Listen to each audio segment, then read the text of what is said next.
Bonjour et bienvenue, voici notre tour d'horizon économique, géopolitique, énergétique et boursier. Nous sommes le mercredi 1er juillet et pour comprendre comment tourne une planète finance qui vient de boucler son meilleur trimestre, quasiment du 21e siècle. C'est sur l'inforruptible et nulle part ailleurs et la chronique du jour. Je vais l'intituler « Et si l'on sous-estimait gravement la chute du yen ?» Oui, alors là, faut pas parler de choses qui fâchent à l'entame du troisième trimestre, parce que tout le monde a encore plein d'étoiles dans les yeux. Après la fantastique performance des indices US et surtout de l'indice SOX des semi-conducteurs, performance sans équivalent dans l'histoire, puisqu'on a fini à plus 88%, mais on avait franchi la barre des 100 peu avant la fin du mois de juin. Bon, les habillages de bilan se sont très bien déroulés, ça nous a valu d'ailleurs un nouveau record absolu pour le Dow Jones et pour l'Eurostoxx également, à plus de 6325. Mais revenons sur la performance des indices US, parce qu'en Europe, bon, c'est honorable, mais c'est pas capotant. Aux États-Unis, en revanche, on atteint les 20% pour le Nasdaq 100, on a pratiquement atteint les 10 sur le S&P, et le Dow Jones n'était pas très loin derrière. Mais toutes ces performances font presque pâle figure en regard de la hausse de la bourse de Séoul, qui est à pas loin de plus 100%. Avec, vous le savez, Samsung et SK Hynix réalisant pratiquement 90% de la performance de cet indice, l'indice Kospi.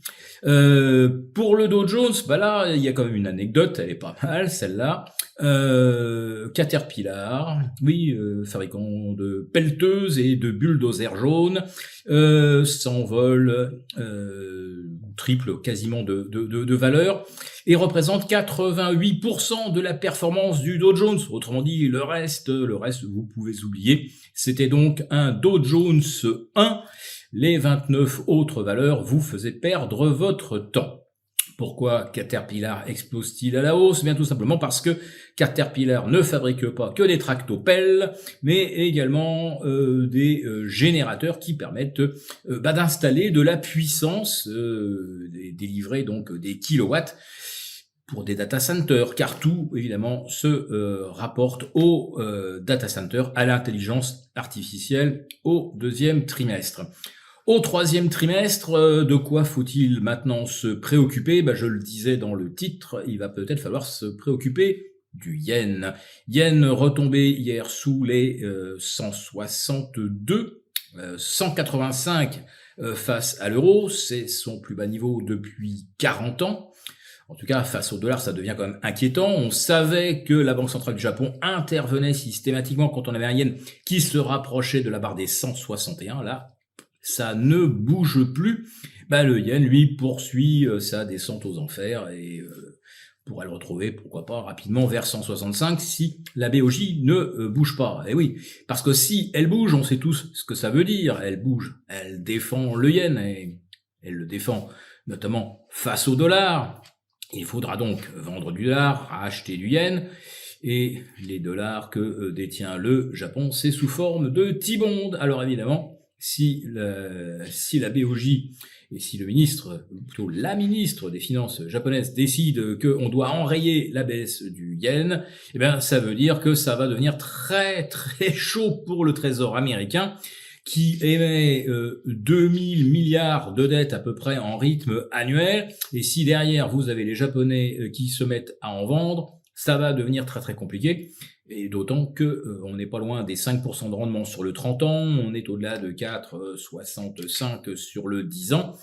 Ça devient très très chaud. La défense du yen pourrait littéralement déclencher un véritable crack obligataire aux États-Unis. Ou alors les États-Unis se remettent à monétiser. C'est ce que fait la Banque centrale du Japon depuis 1992, si vous voulez. Donc ouais, c'est pas une manœuvre originale ni très récente. Le problème, c'est que les États-Unis, c'est un volume de dette qui est quand même un petit peu supérieur à celui du Japon. Donc, monétiser ça, ça veut dire créer des masses de dollars. Et dans ces conditions, je verrais bien l'argent et l'or rebondir fortement au 3e trimestre, ou en tout cas probablement au 4e. Parce que ce qui menace quand même l'or et l'argent à court terme, bon, d'abord ce sont les anticipations de relèvement de taux par la Fed, un relèvement, deux relèvements. En fait, ça ne change pas grand-chose, ça remettrait les taux US à 4%, et il est probable que l'inflation se situerait au-dessus. Autrement dit, aux États-Unis, on serait quand même en situation de taux négatif. Autrement dit, si vous détenez du dollar rémunéré à 4%, vous allez perdre de l'argent. Dans ces conditions, l'or et l'argent, ça vaut mieux qu'un rendement qui reste délibérément inférieur à l'inflation. Donc, les choses pourraient mal tourner si d'un seul coup les grands équilibres sont menacés par des doutes sur la soutenabilité de la dette. Et de toute façon, les taux sont déjà rendus à des niveaux qui rendent l'endettement, et notamment de toutes les entreprises qui sont liées à l'IA, cet endettement devient quand même un petit peu onéreux.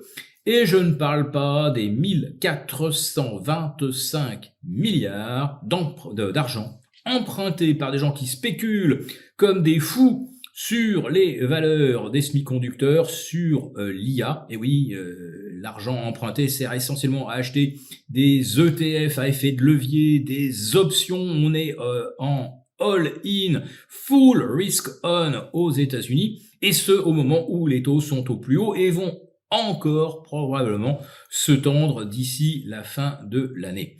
Alors ça marche, ça passe jusqu'au moment où ça ne passe plus, et évidemment on ne sait pas quel est exactement ce moment. Moi je vous fais le pari que c'est le jour où la Banque centrale du Japon dit bon allez ça y est, là on essaye d'enrayer la baisse du yen. Alors pour l'instant elle n'a que des avantages évidemment cette baisse du yen.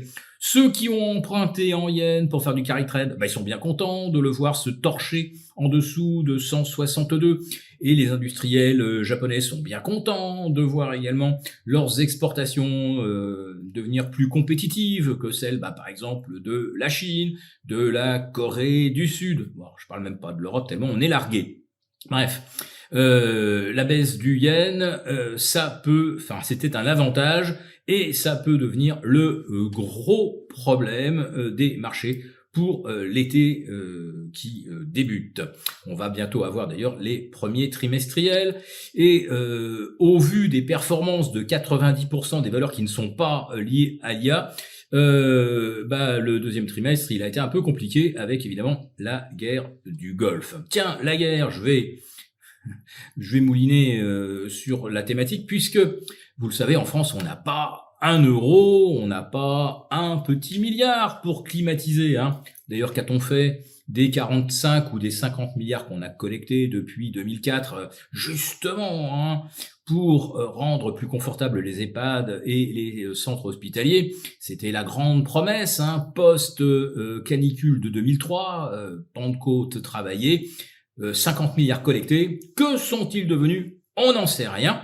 Par contre, ce que l'on sait, c'est qu'il faudrait 36 milliards de plus pour notre défense. Et oui, parce que les Russes qui sont complètement enlisés sur la rive est du Dniepr, dès qu'ils en auront terminé, ils vont évidemment envahir le reste de l'Europe. Donc il faut qu'on se réarme d'urgence.